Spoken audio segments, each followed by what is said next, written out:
بسم اللہ الرحمن الرحیم۔ میرے چینل پر خوش آمدید۔ کہانی کا آغاز کرتے ہیں۔ پرانے زمانے کا ذکر ہے۔ کسی ملک میں ایک گاؤں تھا۔ اس گاؤں کے تمام لوگ سیدھے سادے تھے، مگر بیچارے تھے بہت غریب۔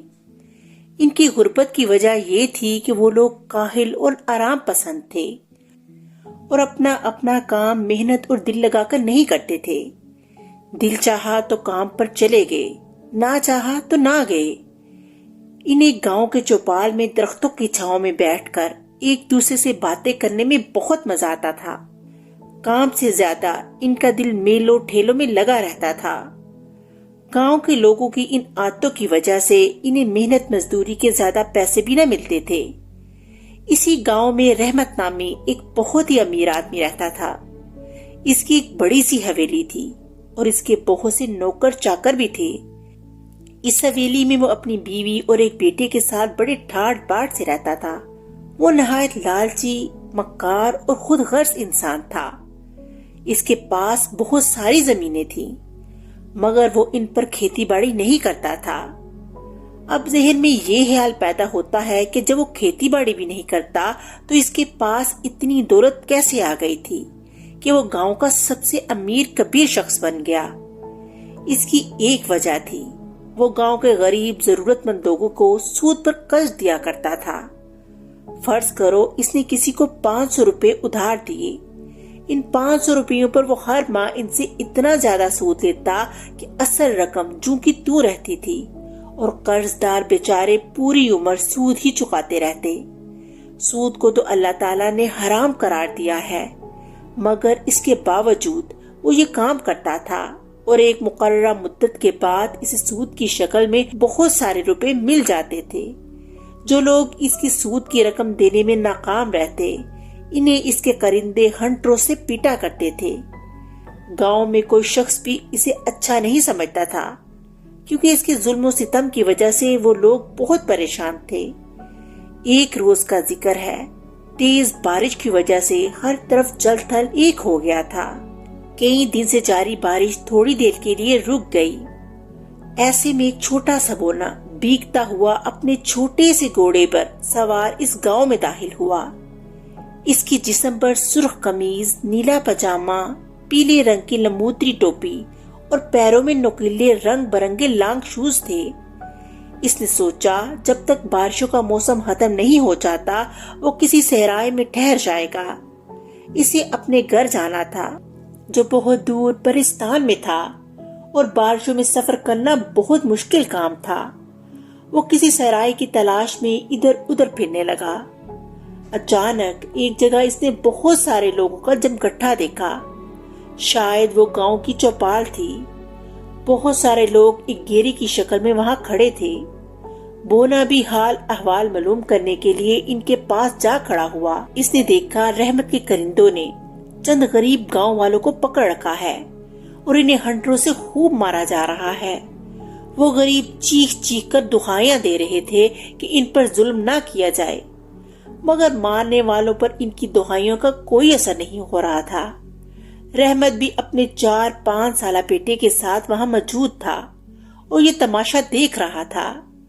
بونا یہ منظر دیکھ کر فوراً اپنے گھوڑے سے اترا اور بھیڑ کو چیرتا ہوا رحمت کے قریب پہنچ گیا۔ رحمت نے اسے دیکھا تو بولا، او بونے، تو یہاں کیا لینے آیا ہے؟ یہاں سے چلا جا، ورنہ لوگوں کے پاؤں تلے کچل کر مارا جائے گا۔ تم ان غریب لوگوں پر کیوں ظلم کر رہے ہو؟ بونے نے اپنی باریک مگر تیز آواز میں کہا۔ تو اپنی راہ لے، تجھے اس سے کیا؟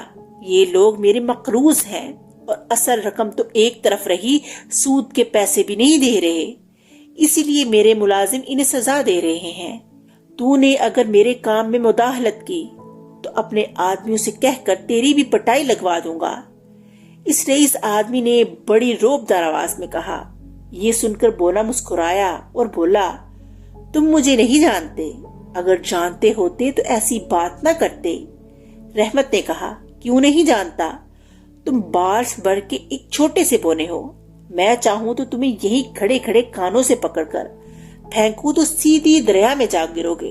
اس کی بات ختم ہوئی تو بونے نے اپنے کمر سے بندھی چھوٹی سی چھڑی نکالی اور اسے رحمت کے 4-5 سال کے بیٹے کی طرف اشارہ کیا۔ وہ بچہ فضا میں بلند ہوا اور زمین سے کچھ اوپر جا کے ہوا میں معلق ہو گیا۔ اس اچانک آفت سے بچہ خوف زدہ ہو گیا اور مارے ڈر کے زور زور سے رونے لگا۔ رحمت نے یہ منظر دیکھا تو اس کے ہوش اڑ گئے۔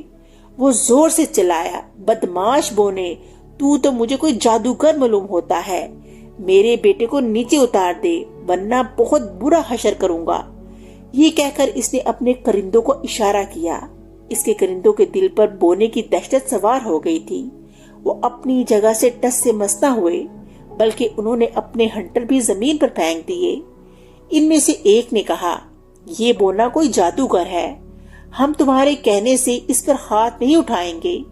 اس نے غصے میں آ کر ہمیں کتا بلی بنا دیا تو ہم کیا کریں گے؟ اس گاؤں کے بچے بہت بدماش ہیں، کتے بلیوں کو دیکھ لیں تو انہیں مارتے پیٹتے رہتے ہیں۔ ٹھیک ہے حرام ہورو، میں ہی اس کا انتظام کرتا ہوں۔ یہ کہہ کر بونے پر چپٹا، مگر یہ کیا، ابھی وہ اس کے نزدیک بھی نہیں پہنچا تھا کہ بونے نے چھڑی کا رخ اس کی طرف کر دیا اور اسے ہلکے سے گھمایا۔ رحمت کسی غبارے کی مانند فضا میں بلند ہوا اور اپنے بیٹے کے نزدیک جا کر رک گیا۔ اس کا بیٹا اس سے چمٹ گیا اور پہلے سے زیادہ چیخ چیخ کر رونے لگا۔ آس پاس کھڑے لوگوں نے انہیں زمین سے اتنا اوپر دیکھا تو آنکھیں پھاڑ پھاڑ کے حیرت سے انہیں دیکھنے لگے۔ انہیں اندازہ ہو گیا تھا کہ بونا کوئی جادوگر ہے اور اس ظالم اور لالچی انسان کو سزا دینے کے لیے اس نے یہ سب کچھ کیا ہے۔ بونے نے اپنے گھوڑے پر سوار ہوتے ہوئے کہا، او لالچی انسان، اب تو یوں ہی اوپر ٹنگا رہے، تو نے اس گاؤں کے مجبور اور بے کس لوگوں پر بڑا ظلم کیا ہے، تیری یہی سزا ہے۔ میں تو اب چلتا ہوں، تھوڑی دیر میں بارش شروع ہو جائے گی، مزے سے اس کا لطف اٹھانا۔ رحمت نے جو یہ سنا تو گڑگڑانے لگا، اچھے بونے، تم شکل و صورت سے تو ایک نیک دل بونے لگتے ہو، پھر مجھ پر اتنا ظلم کیوں کر رہے ہو؟ یہ ظلم نہیں، تمہارے کیے کی سزا ہے۔ تم نے تھوڑی تھوڑی سی رقمیں قرض دے کر زندگی بھر کے لیے گاؤں کے بہت سے معصوم لوگوں کو اپنا غلام بنا لیا ہے۔ وہ قرضے سے کہیں زیادہ رقم تمہیں سود کی شکل میں دے چکے ہیں، مگر تم ان کی جان ہی نہیں چھوڑ رہے۔ تمہارا بچہ تو چھوٹا اور معصوم ہے، اس لیے میں اسے نیچے اتار دیتا ہوں، مگر تم یوں ہی لٹکے رہو گے۔ بونے نے یہ کہہ کر اپنی جادو کی چھڑی کو پھر حرکت دی اور پھر رحمت کا بیٹا دھیرے دھیرے زمین کی طرف آنے لگا۔ اس کے پاؤں زمین سے لگے تو وہ امی امی کہتا ہوا سیدھا اپنی حویلی کی طرف دوڑ پڑا۔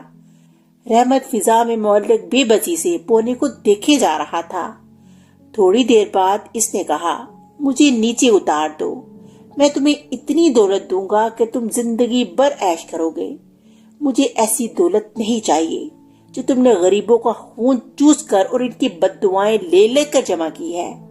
تم بہت لالچی ہو اور گاؤں کے ضرورت مندوں کو سود پر قرض دے کر ان سے اتنا زیادہ سود دیتے ہو کہ اصل رقم زندگی بھر جو کی تو رہتی ہے اور وہ اس کا سود اتارتے اتارتے ہی ہلکان ہو جاتے ہیں۔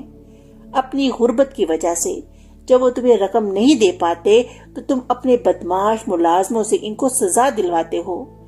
یہ کہتے کہتے بونے نے زمین پر پڑے ہنٹروں کی طرف دیکھا اور چھڑی سے اشارہ کیا۔ سارے ہنٹر زمین پر سے اٹھے اور رحمت کے ان کرندوں پر برسنے لگے جو کچھ دیر پہلے غریب اور بے قصور لوگوں کو مار رہے تھے۔ ان کی دردناک چیخیں فضا میں بلند ہونے لگیں۔ قریب کھڑے لوگ حیرت بھری نظروں سے انہیں دیکھ رہے تھے۔ وہ بہت خوش تھے اور بونے کو دعائیں دے رہے تھے۔ جب ہنٹروں سے مار کھا کھا کر وہ لوگ ادموئے ہو گئے تو ہنٹروں نے رحمت کی طرف رخ کیا اور اوپر جا کے اس کی پٹائی شروع کر دی۔ رحمت نے تو زندگی میں کبھی مار نہیں کھائی تھی، اب جو اس کی اتنی پٹائی ہوئی تو وہ چیخ چیخ کر رونے لگا۔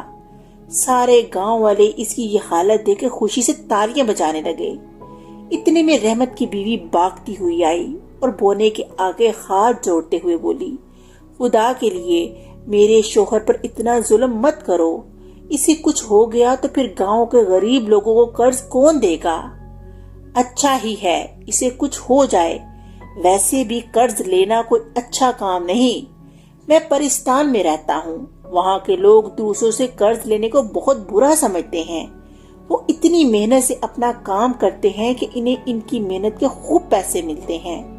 اس گاؤں میں جب کوئی قرض دینے والا نہ ہوگا تو لوگوں کو اس طریقے سے رقم حاصل کرنے کی امید بھی نہ رہے گی، اس لیے وہ اور زیادہ محنت کر کے پیسے کمائیں گے۔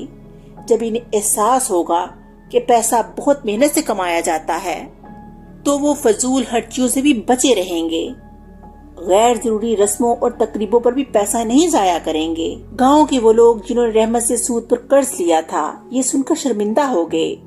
ان کی سمجھ میں یہ بات آ گئی تھی کہ اگر وہ بیکار بیٹھ کر وقت ضائع نہ کرتے اور مسلسل محنت میں لگے رہتے تو اپنی ضروریات کو پورا کرنے کے لیے انہیں قرض لینے کی ضرورت نہ پڑتی۔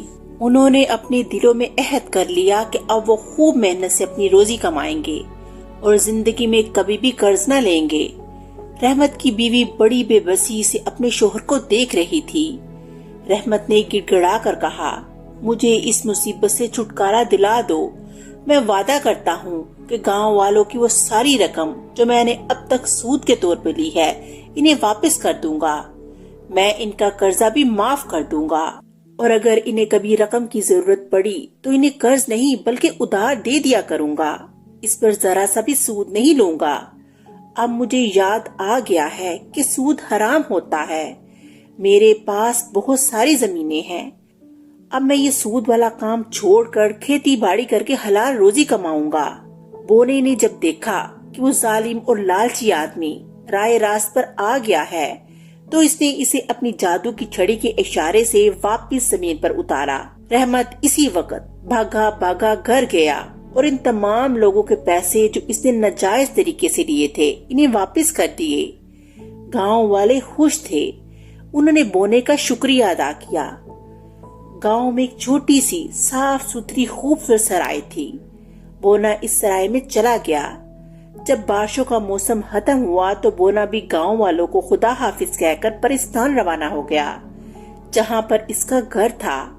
اس کے جانے سے سب گاؤں والے اداس ہو گئے تھے۔ وہ دن اور آج کا دن اس گاؤں کے کسی آدمی نے اپنی ضرورت کے لیے کبھی کسی سے قرض نہ لیا۔ وہ لوگ زیادہ سے زیادہ محنت کرتے، اس کی وجہ سے انہیں زیادہ پیسے ملتے تھے جس سے وہ خوشحال ہو گئے اور سود کا حرام کام بھی ختم ہو گیا۔ اس طرح کہانی کا اختتام ہو گیا۔ اگلی کہانی کے ساتھ پھر ملیں گے، تب تک کے لیے اللہ حافظ۔